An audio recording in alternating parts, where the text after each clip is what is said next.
এই বেকাররা হচ্ছে আমরা রাষ্ট্রের আয়ের উৎস, রাষ্ট্রীয় আয়ের উৎস। কেন আমরা চাকরি চাচ্ছি না, আমরা আমাদের মেধার যোগ্যতা চাচ্ছি। জনাব মহিত চৌধুরী স্যার এবং বাংলাদেশের 41টি বাম দলের মধ্যে প্রত্যেকে আমাদের পক্ষে সমর্থন করেছেন। বাংলাদেশের কৃষক ফেডারেশনের সভাপতি এবং বিপ্লবী ওয়ার্কার্স পার্টির সভাপতি স্যার আমাদের সমর্থন করেছেন। এটা যৌক্তিক দাবি।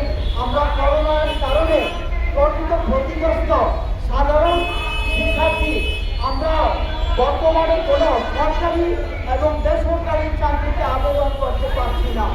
আমাদের পক্ষে সবাই সেদিন গত কয়েকদিন আগে এবি পার্টির বন্ধু ভাই, জামাত নেতা প্রত্যেকে আমাদের সাথে সহমত প্রকাশ করেছেন।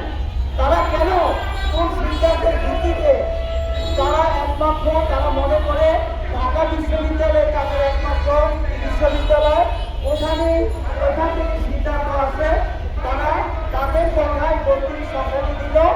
কিন্তু আবার এবারে তারা তার গণনা করতেছে আমরা 35 দিন যাবৎ এখানে অবস্থান করছি। এখানে আমাদের ঘুমের সমস্যা, খাবারের সমস্যা এবং বাংলাদেশের বিভিন্ন জেলা থেকে আগত আমাদের সাথে সহযোগিতা ভাইয়েরা মানবতার জ্ঞাপন করছে।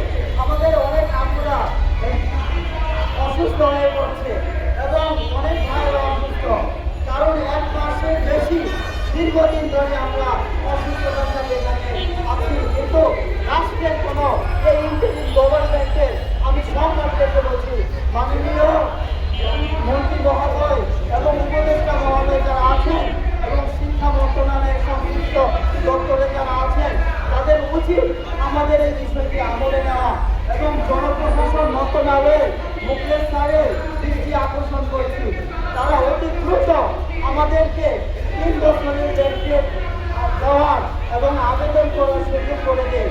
এই বলে আমার বক্তব্য শেষ করছি। ধন্যবাদ। আশা করি এই বিষয়টি আপনারা আমলে নিবেন।